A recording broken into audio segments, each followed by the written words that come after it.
نبی کی ضرورت کیوں پڑی؟ اگر اللہ نے انسان کو عقل دی تو نبی بھیجنے کی ضرورت ہی کیا تھی؟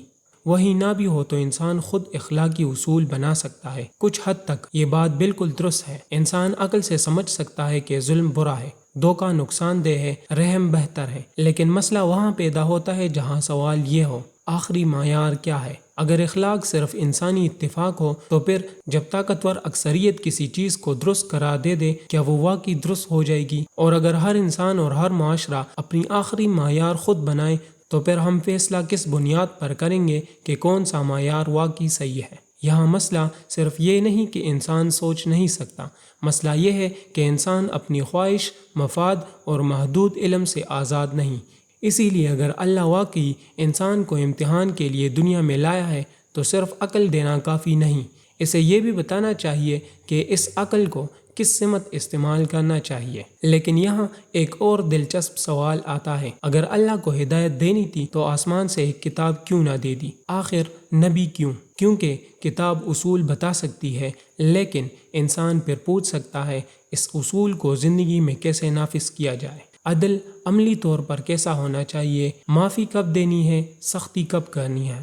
یہاں ایک زندہ رسول کی ضرورت سمجھ آتی ہے۔ قرآن کہتا ہے لَقَدْ كَانَ لَكُمْ فِي رَسُولِ اللَّهِ أُسْوَةٌ حَسَنَةٌ، یعنی رسول اللہ صلی اللہ علیہ وآلہ وسلم کی زندگی میں تمہارے لیے بہترین نمونہ ہے۔ یعنی رسول صرف پیغام پہنچانے والے نہیں بلکہ پیغام کو زندگی میں دکھانے والا بھی ہے۔ اس کی ایک خوبصورت مثال نماز ہے۔ قرآن ہمیں نماز کا حکم دیتا ہے، لیکن نماز کی عملی صورت کہاں سے معلوم ہوتی ہے؟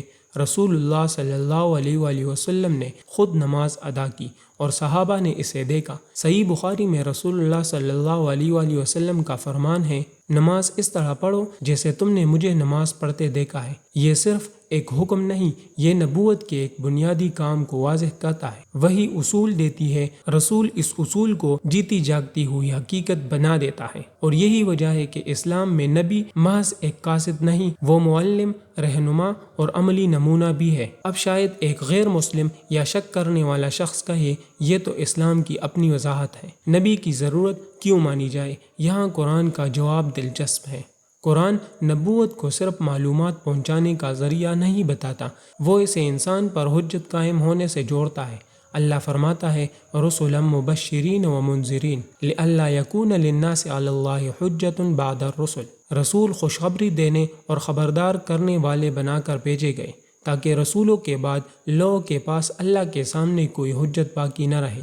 یہاں نبوت کا مقصد بہت گہرا ہو جاتا ہے۔ اللہ صرف یہ نہیں کہتا میں نے تمہیں عقل دی، اب خود اندازہ لگا لو، بلکہ پیغام بیچتا ہے، پھر اسے انسانوں تک پہنچاتا ہے، پھر اسے ایک انسان کی زندگی میں عملی شکل دکھاتا ہے، تاکہ انسان یہ نہ کہے مجھے معلوم ہی نہیں تھا کہ اللہ مجھ سے کیا چاہتا ہے۔ اور یہ تصور صرف محمد صلی اللہ علیہ وآلہ وسلم کے بارے میں نہیں، قرآن کہتا ہے وَلَقَدْ بَعَثْنَا فِي كُلِّ أُمَّةٍ رَسُولٍ، ہم نے ہر امت میں ایک رسول بھیجا۔ اور ایک دوسری جگہ فرمایا وَإِن مِّنْ أُمَّةٍ إِلَّا خَلَا فِيهَا نَذِيرٌ، کوئی امت ایسی نہیں گزری جس میں خبردار کرنے والا نہ آیا ہو۔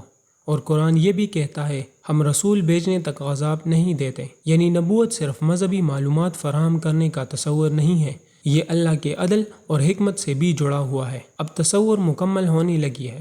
اللہ نے انسان کو عقل دی تاکہ وہ سوچے، کائنات دی تاکہ وہ نشانیوں پر غور کرے، وحی دی تاکہ اسے وہ حقیقت معلوم ہو جو صرف عقل کی رسائی میں نہیں، اور رسول بھیجے تاکہ وہ وحی کو پہچانے، سمجھائے اور اپنی زندگی میں اس کا نمونہ پیش کرے۔